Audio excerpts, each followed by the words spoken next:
अस्सलामुअलैकुम, नमस्कार, आदाब। मेरा नाम है शाहजुद्दीन और मैं प्रबोधन एजुकेशन में आपको स्वागत करता हूँ। ये हमारी प्राचीन भारत में यूजीसी नेट की टर्मिनोलॉजी चल रही है, ये उसी क्रम में अगली वीडियो है। अब तक की जितनी भी हमने वीडियो पढ़ी हैं वो षट दर्शन के बाद से जो लेके हर वीडियो एक दूसरी वीडियो से जो है कनेक्ट है और हम इतिहास को एक क्रमबद्ध तरीके से पढ़ा रहे हैं। हर विषय को, हर टॉपिक को एक दूसरे टॉपिक से जोड़ कर पढ़ाना है ताकि आपकी सोचने और समझने की जो है क्षमता बढ़े और आप जो है चीज़ों को एक साथ जोड़कर देख सके।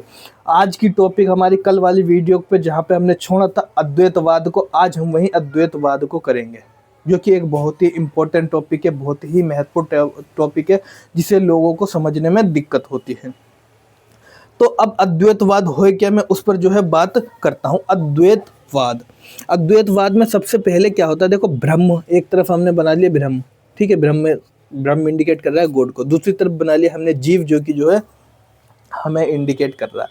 अब ब्रह्म और जीव जो है इनके बीच में जो है एक दीवार खड़ी हुई है। अब वो दीवार क्या है, ये माया की दीवार है। अब माया क्या है, जगत है, ठीक है। जगत यानी ये दुनिया है। देखो, इंसान इस दुनिया में किस लिए आया, इंसान जो है इस दुनिया में क्योंकि ये हमारा स्थायी ठिकाना नहीं है, क्योंकि अल्टीमेट लक्ष्य तो हर धर्म का यही है कि उसे, अगर हम इस्लाम में देखेंगे तो जन्नत हो जाती है, जन्नत प्राप्त करना है। अगर हम क्रिश्चियन हिंदूज में देखेंगे तो उन्हें मोक्ष प्राप्त करना है। अगर बौद्ध धर्म में देखेंगे तो निर्वाण करना है। जैन धर्म में देखेंगे तो कैवल्य प्राप्त करना है। हर धर्म का जो अल्टीमेट लक्ष्य है वो मोक्ष ही है, लेकिन उनके नाम जो है हर धर्म में अलग अलग है। तो जो हिंदू धर्म में मोक्ष प्राप्त करना है, बोल रहा है ब्रह्म और जीव जो है, ध्यान रखना एक बात में, अद्वैतवाद में, ठीक है, ये जो है ज्ञान मार्ग को जो है फॉलो करेगा। ये कहता है कि अद्वैतवाद जो कहता है कि ब्रह्म और जीव तत्वता और मूलता एक हैं, यानी ब्रह्म और जीव ये एक हैं। ये जो जीव जो है ये और कोई नहीं, ये ब्रह्मा का ही अंश है। किसका अंश है, ब्रह्मा का अंश है। लेकिन इसको जो है ये ब्रह्मा का अंश महसूस नहीं हो पा रहा है, क्योंकि इनके बीच में एक दीवार आ गई है। वो जो दीवार है माया है, ये जगत है। ये इस दुनिया में आके जो है वो माया में खो गया है। कबीरदास जी लिखते भी एक जगह, माया मुईना मन मुआ, मरी मर गया शरीर, आशा तृष्णा ना मुए, यूं कहे गए संत कबीर। कहता है माया मुई, मुई का मतलब होता मरना, माया मुई ना मन मुआ, कहता है ना माया ही मरती है ना हमारे मन के अंदर जो इच्छाएं हैं वो मरती हैं, लेकिन हमारा ये शरीर कितनी ही बारी मर के जो है जन्म ले चुका है अलग अलग रूपों में। तो माया जो है, माया में आकर हम खो गए हैं। इस दुनिया में हम भौतिकता में आके जो है मस्त मगन हो गए हैं। इस दुनिया में आकर जो है हम हो गए हैं, हम कभी जो है पैसा ढूंढ रहे हैं, हमें जो है गाड़ी चाहिए, ले फरारी ले ले, मर्सिडीज ले, नई गाड़ी चाहिए, नया फ़ोन चाहिए, आईफोन चाहिए, इतनी ये सारी चीज़ें माया में खोए हुए हैं। तो हमें जो है ये दीवार दिखाई नहीं दे रही है। हम तत्वता तो और मूलता तो एक ही हैं। अब जैसे कि मैं आपको एक एग्जांपल देता हूँ। आप एक नाव में जा रहे हैं, ठीक है, आपने क्या करा, घड़े में से एक पानी निकाला, नदी में से, समुद्र में से पानी निकाला। अब पानी निकाल के आपने घड़े में अपने पास रख लिया। आप बोल रहे हैं कि ये मेरा पानी है, ये मेरा पानी है। अंत में क्या होता है, किसी कारण आपके हाथ से मटका छूट जाता है और मटका छूट के जो है फूट जाता है, और फूटने के बाद वो जो पानी आपने उसमें से निकाला था वो उसमें ही जाकर मिल जाता है। अब आपने क्या करा था, पूरे समुद्र में से पानी निकाला था, वो बोलने लगी ये मेरा पानी है, ये मेरा पानी है, लेकिन वो आपका पानी तो जैसे फूट गया वो तो वहीं जाकर मिल गया। तो इसी तरह ये कहते हैं कि ब्रह्म और जीव जो है तत्वता और मूलता एक ही हैं, अंत में जाके जो है मिलीन हो जाएंगे। ये जीव जो है ब्रह्म का ही अंश है, ब्रह्म में विलीन हो जाएगा। इनकी मोक्ष कैसे मिलेगा, जब ये ब्रह्म में विलीन हो जाएगा।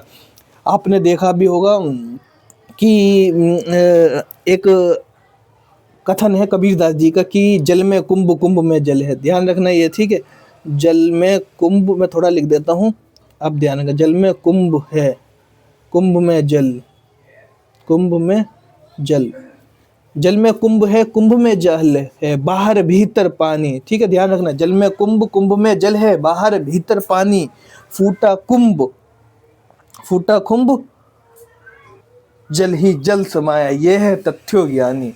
मतलब ज्ञान वही है जो है समझ जाएगा कि ये जो है माया की दीवार है, वो जो घड़ा है वो माया की दीवार को दर्शा रहा है, और वो जो समुंदर है वो पूरा ब्रह्म को दर्शा रहा है, उसमें से जो पानी निकाला है वो जीव को दर्शा रहा है। अर्थात अंत में क्या करेगा, जीव जो है कुल मिला के किस में मिलेगा, जाके सीधा ब्रह्म में मिलेगा। और वो ब्रह्म में मिल नहीं पा रहा है क्योंकि वो इस दुनिया में आकर खो गया है, भटक गया है, माया है, इस माया की दीवार में जो है वो फंस गया है, इस जगत में जो है फंस गया है।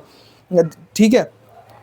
तो कबीरदास को आपने देखा, उन्होंने क्या किया, जल में कुंभ, कुंभ में जल है, बाहर भीतर पानी, उन्होंने ये कहा है माया को दर्शाने के लिए। एक अगर आप और देखना चाहें तो एक जो है कुरान में भी एक जगह पर आया है। कुरान का अगर आप चैप्टर 3 पढ़ेंगे, उनमें 185 में कहा गया है कि the life of this world is merely enjoyment of delusion. ठीक है, द वर्ल्ड, लिखना चाहो तो लिख लो, the life of this world is merely enjoyment of delusion है।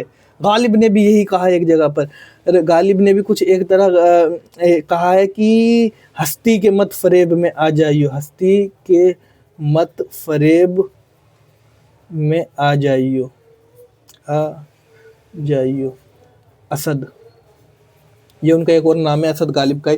कहता हस्ती के मत फरेब में आ जाइयो असद, यानी ये जो हस्ती है, हमारा वजूद है, इसके धोखे में हमें नहीं आना है, इसके धोखे में हमें नहीं आना है, क्योंकि आलम तमाम हल का दाम ख्याल है, ये सब तो इल्यूजन है, हमें इसके धोखे में नहीं आना है, ये दुनिया रियल नहीं है। ठीक है, तो ये फिलोसफर्स की जो है थिंकिंग है, उनका जो है बात करने का तरीका है।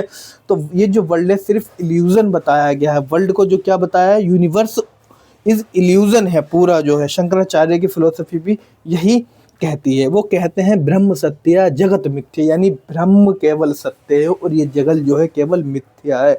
This is a world, this is universe is illusion. ठीक है, अंत में जो है हमें कहाँ मिलना है, ब्रह्म में ही मिलना है। तो जीव का जो अल्टीमेट लक्ष्य है वो किसमें, ब्रह्म में विलीन हो जाना है। इसलिए ही अद्वैतवाद जो है ज्ञान मार्ग को कहता है। अगर हमें इस माया की दीवार को भेदना है, इस माया की दीवार से छुटकारा पाना है, ख़त्म करना है, तो इसको प्राप्त करने का केवल एक ही, ये इसको प्राप्त करने का जो लक्ष्य है वो केवल जो है क्या है, ज्ञान है। और ज्ञान का मार्ग ही अद्वैतवाद, अद्वैतवाद, दूसरा कोई नहीं है, केवल एक ब्रह्म है। और ब्रह्म क्या है, इस जीव का जो लक्ष्य भी है वो ब्रह्म में विलीन हो जाना है। ये जो जीव है और कोई नहीं है, ये ब्रह्म का ही अंश है। तो इसलिए ये कहते हैं कि ब्रह्म और जीव तत्वता और मूलता एक ही है, यानी ये एक ही तत्व है, मूल रूप से एक है, क्योंकि इसका जो लक्ष्य है इसी में मिलना है। अर्थात ये तत्वता और मूलता एक ही है। तो मैंने आपको बता दिया विभिन्न राइटर्स ने इस पे क्या कहा है। कबीरदास का जो है दोहा बता के जल में कुंभ वाला बता दिया जाए, गालिब ने क्या क्या है कुरान में भी कहाँ पर मेंशन कर रखा है। तो ये जो है आपको समझ में आ गया होगा अद्वैतवाद क्या है। आसान भाषा में अद्वैतवाद यही है कि अद्वैतवाद जो है कि ब्रह्म का जो लक्ष्य है वो जीव में विलीन हो जाना है, लेकिन वो जीव जो है ब्रह्म में सॉरी ये ऐसा नहीं आएगा कि ब्रह्म, जीव का जो लक्ष्य है वो ब्रह्म में विलीन हो जाना है, और वो ब्रह्म में विलीन नहीं हो पा रहा है क्योंकि उसके बीच में दीवार आ रही है माया की। इस माया को, दीवार को भेदना है तो हमें ज्ञान मार्ग अपनाना पड़ेगा। उस ज्ञान मार्ग को अद्वैतवाद कहा गया है कि ब्रह्म और जीव तत्वता और मूलता एक ही हैं। आगे जाके आप देखेंगे कि महात्मा बुद्ध जो है समझ जाते हैं ये सारी बातें, और महात्मा बुद्ध भी आगे चलकर क्या करते हैं, राजपाट त्याग कर जाते हैं, और कौन सी सन्यासी का जीवन जो है एक तरीके से कर जाते हैं, और आगे चलकर कितने सारे देश जो है उनके अनुयायी बनते हैं। स्वामी विवेकानंद को भी आप देखेंगे। ठीक है, तो ये जो है हमारा अद्वैतवाद समझ में आ गया होगा आपको अद्वैतवाद क्या है। अद्वैतवाद पर लेकर मैंने आपको कुछ राइटर्स की जो है कोटेशंस हैं उनके बारे में भी बात कर ली है। तो यही ये अद्वैतवाद, दूसरा कोई नहीं है, केवल एक ब्रह्म है, और जीव जो है अल्टीमेट जाके अंत में जाके जो है ब्रह्म में ही विलीन हो जाएगा, यही उसका लक्ष्य है। लेकिन आगे जब शंकराचार्य आ जाएंगे तो वो जो है इसको जो है काउंटर अटैक करेंगे, और वो करेंगे कि नहीं नहीं, ज्ञान तो जरूरी है, लेकिन ज्ञान से भी जो ज़्यादा जरूरी है वो है भक्ति। अब यहीं से डिवोशन पार्ट जो भी चालू हो जाएगा, फिर आगे हम मध्यकाल में डिवोशन को डिटेल में देखेंगे भी। तो मुझे आशा है, मुझे उम्मीद है कि आपको जो है अद्वैतवाद समझ में आ गया होगा, क्या होगा कि अद्वैतवाद है क्या, और अद्वैतवाद को लेकर शंकराचार्य ने क्या कहा है। विभिन्न राइटर्स की मैंने आपको कोटेशन भी डाल दिया, आप गूगल पर जाके इन्हें पूरी भी लिख सकते हैं, अगर लिखना चाहें तो देख सकते हैं और पढ़ सकते हैं। तो इस वीडियो को मैं यहीं पर अंत करता हूँ। अगर आपको वीडियो अच्छी लगती है तो अपने दोस्तों तक शेयर करें, लाइक करें, सब्सक्राइब करें, ज़्यादा से ज़्यादा वीडियो को आगे बढ़ाएं। और अगला जो टॉपिक है वो रामानुजाचार्य का विशिष्टाद्वैतवाद होगा, उसको हम जो नेक्स्ट वीडियो में कवर करेंगे। तब तक के लिए जय हिंद, जय भारत।